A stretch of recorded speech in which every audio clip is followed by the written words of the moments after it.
All right, for more on that conversation, we're joined now by Zwelakhe Mnguni, Chief Investment Officer at the Benguela Global Fund Managers. Mr. Mnguni, good to have you. Thank you very much for coming on. The last time we had a chat about this, we were talking exactly about what the Minister is raising, the difficulty for prosecution for the NPA in terms of how complex this corporate crime or scandal would have been put together. Do you think the FSCA would have been able to get to this point without, for example, the assistance of Mr. Schreiber? Yeah, thank you, T-Man. I think the first thing is the matter is complicated. I think it's a fair point you make. But I think there are some low-hanging fruit, and as you know, I am the complainant in the matter, and I do get updates from the police, or at least from the Hawks. And while the matter is complicated, there are some low-hanging fruit. I mean, the stuff that the FSCA did, they would have probably had some insights from the NPA, some of the evidence they've been gathering. But secondly, I think yes, they've taken long, but there is a single event that would ensure that Marcus Jooste would go down and suddenly end up in jail. And that is that single invoice, handwritten invoice of 374 million. That invoice is with the Hawks, and as a last-ditch effort to try and get him to jail, that is their last option. But they've done a lot of work, based on my discussions with them. They've done a lot of work, and I think they should be able to prosecute going forward. 475 million, would you think that represents quite a more significant penalty compared to the others that we've seen, I suppose, from the other international bodies? I think definitely it's in the right spirit, the 475 million, but where is it going to come from? I mean, the first thing is to think that last year the Reserve Bank seized the assets of Marcus Jooste. I think it was close to 1.4, 1.5 billion. And if the 475 million gets taken out of those assets, there would be very little left for the other claimants. So I'm not sure how the legal process works around that, but I think the fine sounds reasonable in a sense that it's relatively high for falsifying the accounts.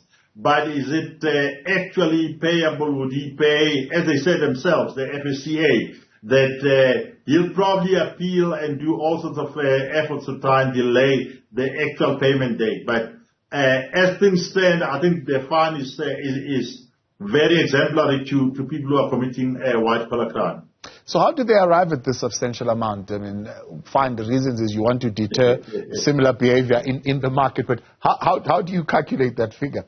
I'm not privy to those details, but I do think that it is substantial enough to deter the people who are involved in the white collar crime to say if you falsify accounts, there could be a hefty fine. It might be 200 million, still significant enough for one individual. So 475 sounds right to me. So let's talk then a little bit about the nature of this contravention. I mean, you mentioned that handwritten invoice, but they write here that the false irrecoverable assets reflected as cash and cash equivalent in the financial results meant that the corresponding equity of Steinhoff International was overstated. In simple English, what are they saying? So basically, Steinhoff wasn't making a real cash profit in simple terms. And what they did is they made paper profits and booked them to equity. So in accounting, when you make a profit, you add it to your starting capital. So if you started the business with 100 Rand and you make 10 Rand profit, you add a 10 Rand to the 100 so that you have 110 in equity. So unless you pay dividends out of the 10 Rand becomes the part of equity. So the more you do that, so whether that profit is actually realized or not, the more you do that, the more your equity looks positive and more inflated. But actually the cash didn't flow. And I think that's where the gap was. And certainly from the analysis that we did and how we avoided the disaster was essential to look at the cash flow statement. And the cash flow statement wasn't showing the same amount of prosperity that the income statement was showing. And so now, at the point where we are, as you're saying, the Reserve Bank has got about 1.4 billion worth of assets that is holding. What's happening with the customers and the investors and the pension funds? I think most people who would be watching us are more interested in the pension funds of the workers and what would have happened to that.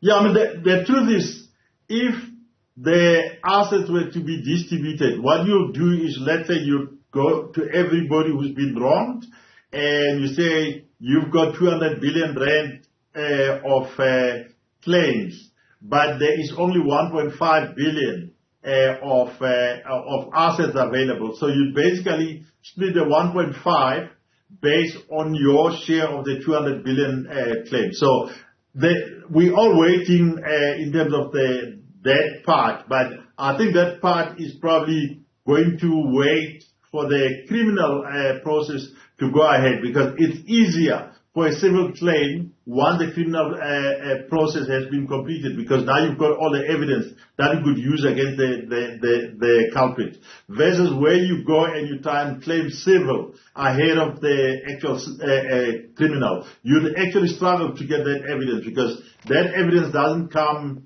easily. So on the criminal side, they have subpoenas and the statutory capabilities that they can ask for information from a bank to be able to get that information. So I think the civil case from the investors and the debt holders will probably follow afterwards. What does this mean then for I suppose, the proposed penalty for the financial stability of this asset or entity, if it still exists? Look, the assets are in preservation, so it means that everything has been done to keep that value at the least where it has been when the seizure happened, or maybe it's growing if they've got the market-linked product in there.